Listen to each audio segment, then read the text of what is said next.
ஹரியானா சட்டமன்ற தேர்தல் களம் சூடுபிடிக்க தொடங்கியிருக்கிறது. பாரதிய ஜனதா கட்சி ஒருபுறம், காங்கிரஸ் ஆம் ஆத்மி கூட்டணியாக மறுபுறம் என தேர்தலை எதிர்கொள்ள உள்ளனர். இந்நிலையில் ஹரியானா தேர்தல் களம் குறித்து இன்றைய முக்கோணம் பகுதியில் பார்க்கலாம்.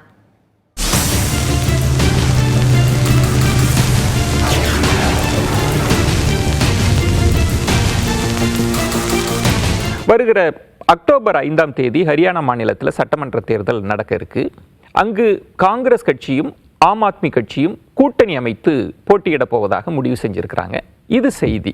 இந்த செய்தியின் பின்னணியில் அங்கு இருக்கக்கூடிய கள நிலவரத்தை 3 புள்ளிகள் வாயிலாக முக்கோணம் நிகழ்ச்சியில் நம்ம தெரிஞ்சுக்க இருக்கிறோம்.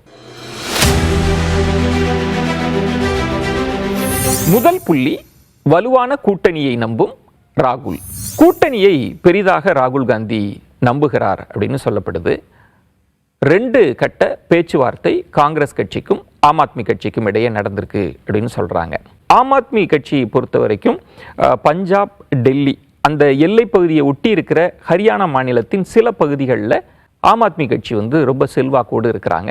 அதை பயன்படுத்தி கொள்ள காங்கிரஸ் மேலிட தலைமை விரும்புகிறது அப்படின்னு சொல்லப்படுது.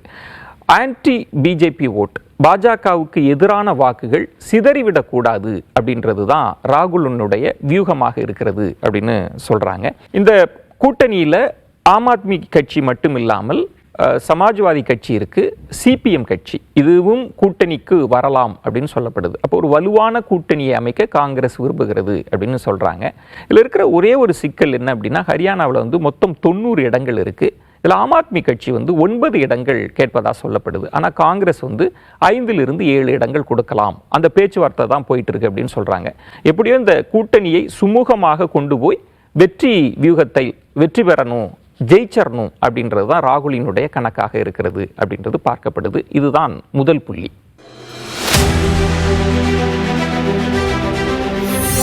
இரண்டாவது புள்ளி, சவாலை சமாளிக்குமா பாஜக? பாஜகவுக்கு இருக்கக்கூடிய சவால்கள் அங்கே என்ன அதை பார்க்கலாம். 10 ஆண்டுகள் தொடர்ந்து ஹரியானாவில் அவங்க ஆட்சியில் இருந்துட்டு இருக்கிறாங்க. இயல்பாகவே மக்கள் அதிருப்தி, ஆன்டி இன்கம்பன்சி ஃபேக்டர் அப்படின்றத பாஜக எதிர்கொள்ளும். அதை அவங்க எப்படி கடக்க போகிறாங்க அப்படின்றது முக்கியமான விஷயமாக இருக்கிறது.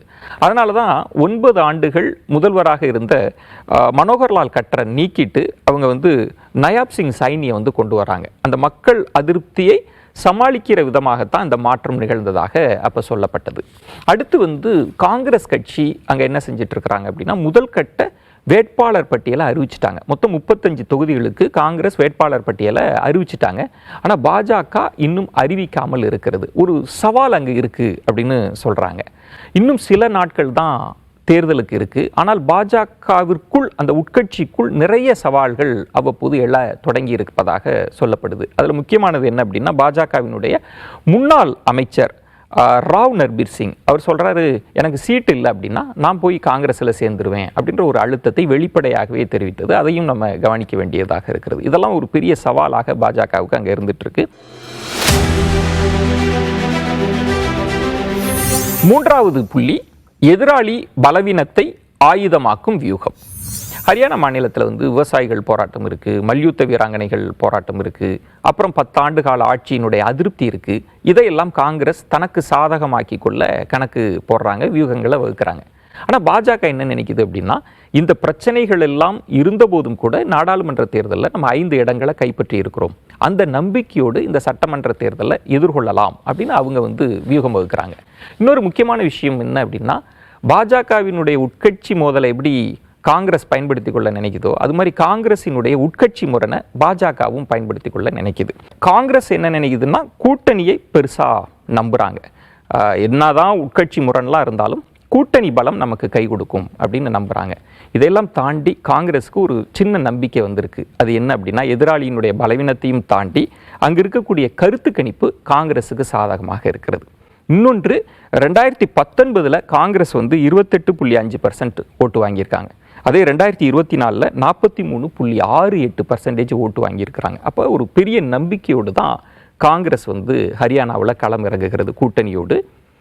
இன்னொரு பக்கம் பாஜக எதிரிகளின் பலவீனங்களை பயன்படுத்தி கொண்டு டபுள் இன்ஜின் சர்க்கார், மோடி பிம்பத்தை கைகொண்டு அவங்களும் களம் இறங்கி இருக்கிறார்கள். இதில் இறுதியில் யார் வெற்றி பெறப் போகிறார்கள் அப்படின்றத நம்ம பொறுத்திருந்து பார்க்கணும். ஆனாலும் இப்போதைய கள நிலவரத்தை 3 புள்ளிகள் வாயிலாக நம்ம தெரிஞ்சுக்கிட்டோம். மற்றொரு நிகழ்ச்சியில் சந்திக்கிறேன். நன்றி, வணக்கம்.